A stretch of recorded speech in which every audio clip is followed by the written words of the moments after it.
Hi Goa Flowers, I'm Anita Goa. Finally, I get around to making this video that has been requested so many times for such a long time. This video is about honoring your menstrual cycle, and this is just a little tutorial. Together with this video, I am also offering a little practice. So I'm going to go through my 10 steps that have helped me and stuff that I have learned through my own personal menstrual cycle. And I hope that it's helpful. So for you guys out there, obviously this is not for you, but if you do have a lady in your life, feel free to share this with them. All right, so stay tuned so I can get going. All right, ladies, I think that most of you can agree with me that getting that period every month is not always so fun, right?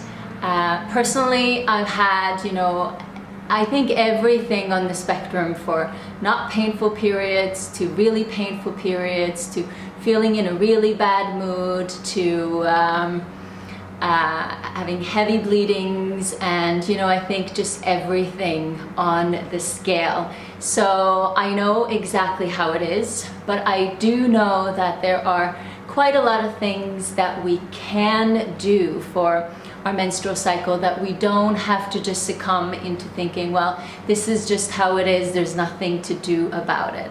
Definitely having a regular yoga practice and meditation and breathing practice helps a lot. So I just want to go through 10 things that I have written down that have helped me, and hopefully it will help you. So number one is to try to get as much rest as possible. And this is in general throughout the entire month. Get as much sleep as you possibly can and try to nourish yourself as much as you can throughout the entire month.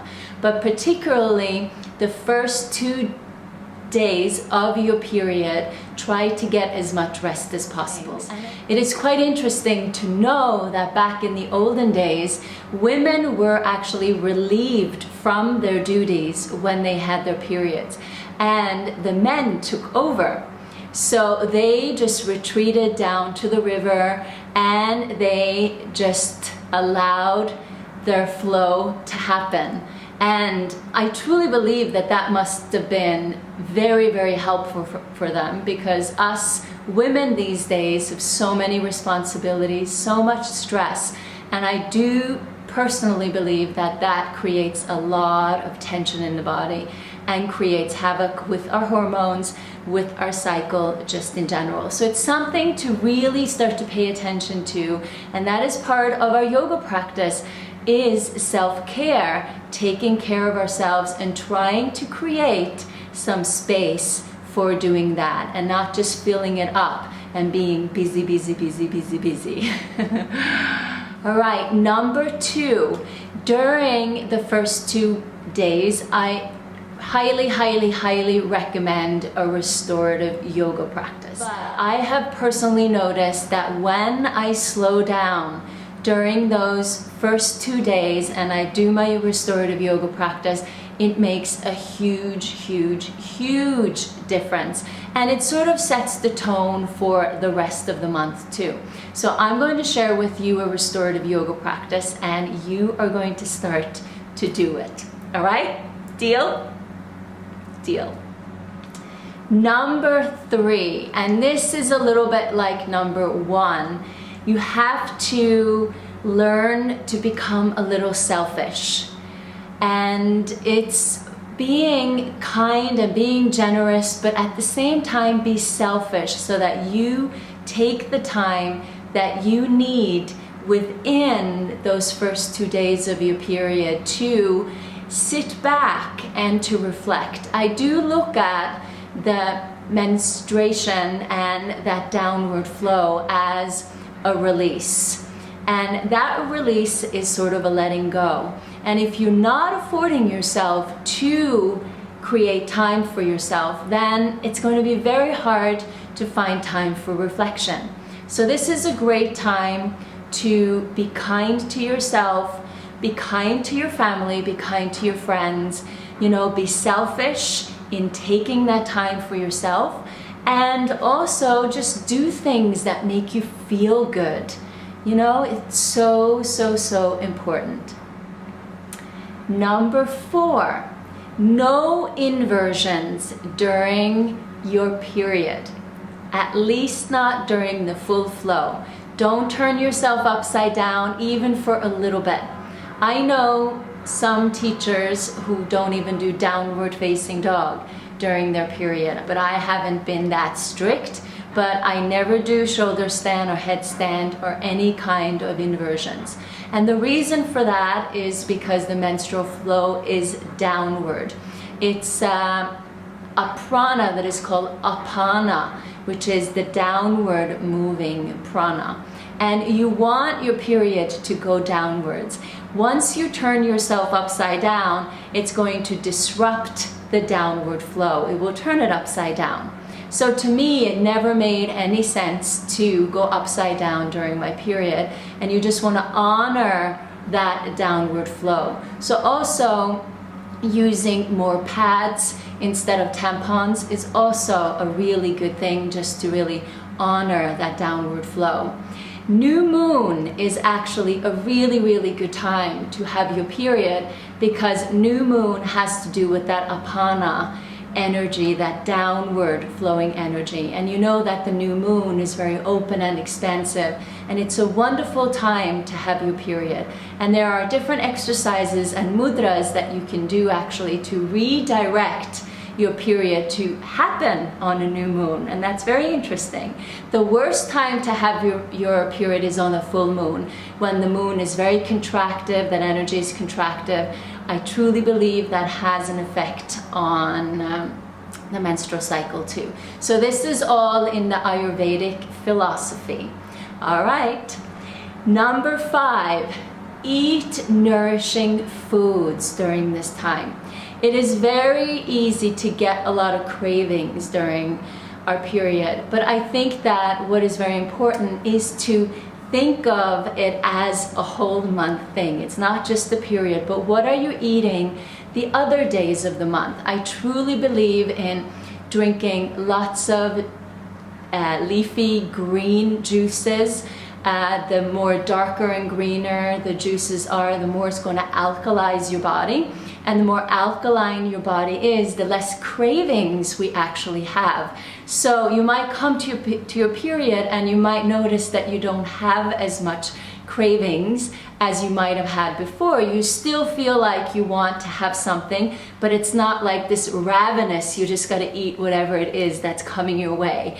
So maybe choosing a chia pudding could be really good with raw cacao and in it, and just put some berries in it. I had that just recently and it was very yummy and delicious and very, very satisfying. So eat nourishing foods, treat yourself, but just think about what it is that you're eating, because it really has an effect on your whole entire system. So go in there, investigate, and pay attention. All right, number 6. Exercise in moderation always. Just trying to kill yourself just in general throughout the entire month is, I don't think that it's healthy. I don't think that it is normal. I don't think that we were designed to kill ourselves during our exercise.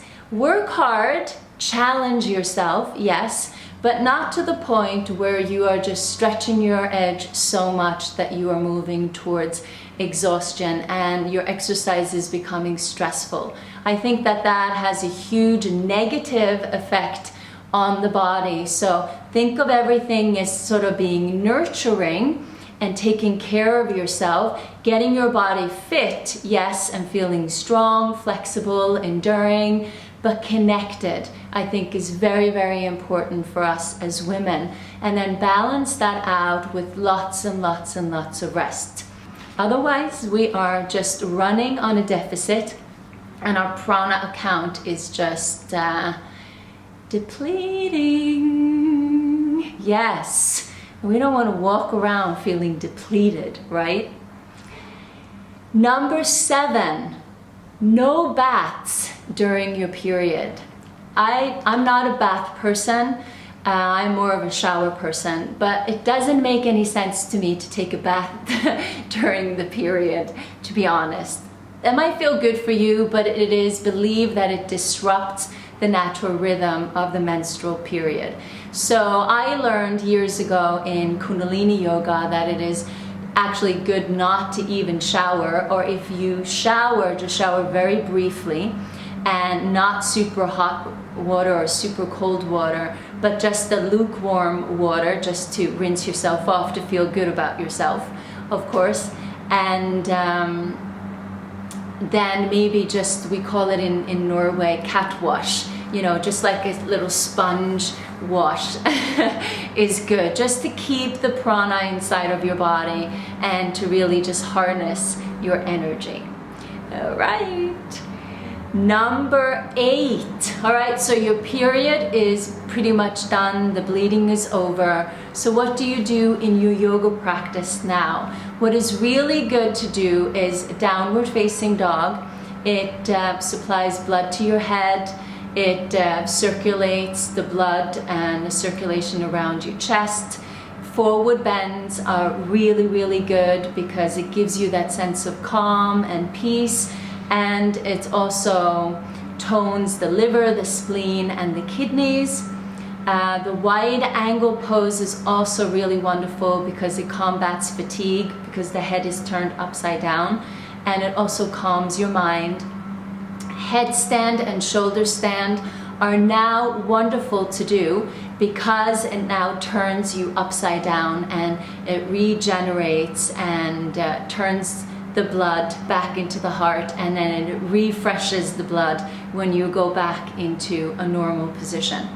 And the Janu Sirsasana position is wonderful in that it tones the pelvic floor, and it tones the organs of your abdomen, and it also releases maybe any tension that might have developed in your pelvis. So these are poses that are really great to do when your period is over. And I have a new moon flow that I will link in the description box below that is actually wonderful for exactly this time. All right, so number 9, take care of yourself all month long. And I mentioned this a little bit, but I think it's worth mentioning. Just really pay attention to what you do, what you eat, your sleep patterns, how much yoga you do, what kind of yoga you do, how it is impacting and affecting you. Check your hormone levels. Don't be afraid of hormones. I talk with so many women who are like, I don't want to know anything about hormones. When you start talking about hormones, it means that I am moving towards menopause, and I don't want to move towards menopause. Oh no, stop it. And to me, it's not about that. The more educated you are about your hormones and you know about them, the more you will realize that you can affect your hormones with the activities that you do, decreasing stress, and also what kind of foods that you eat. So it's very important. Our hormones affect our menstrual cycle a lot.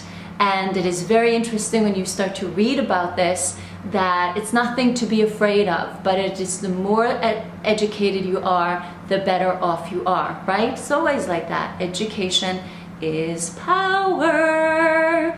So keep reading. All right, number 10. These are the books that I recommend, that I love. Yoga, A Gem for Women by Geeta Iyengar. She has a lot of yoga poses that she goes through, and she tells you what their benefit are, and I love that one. Of course, I love Christiana Northrup, Women's Bodies, Women's Wisdom. It just talks about just everything that has to do with us, and you need to be educated about what is happening in your body Don't shy away from it. Knowledge is power, as I said. My favorite book is The Path of Practice by Bri Maya Tiwari. I love this book. She talks, can you see it? There we go. She talks a lot about a woman's book of healing with food, breath, and sound. And she talks about Shiva and Shakti, Prana Shakti, and how important it is to just really embrace your femininity and really take care of yourself in a very nourishing way. Love this book. I've had it for years. I've given it away to so many women that I love, and I always go back to it over and over and over again. One of my latest books that I also love is The Woman Code by Alisa Vitti, and she talks a lot about that actually you don't have to have PMS, you don't have to have a painful cycle, and she goes through a lot of foods that you can eat to change your menstrual cycle. And I think that this is a wonderful resource. And actually, if you go over to Beck's Life here on YouTube, she did a couple of videos with Alisa, so those are also worth checking out. All right, so yeah, that is my 2 cents when it comes to this. I hope that this has been helpful. Now make sure that you also practice my restorative routine, and let me know how this goes for you, and if you have any other questions for me, any other videos you'd like me to make in this regard, I would love to do it. I always love to hear from you, and I wish you only the best. Happy cycle, happy flow. Bye.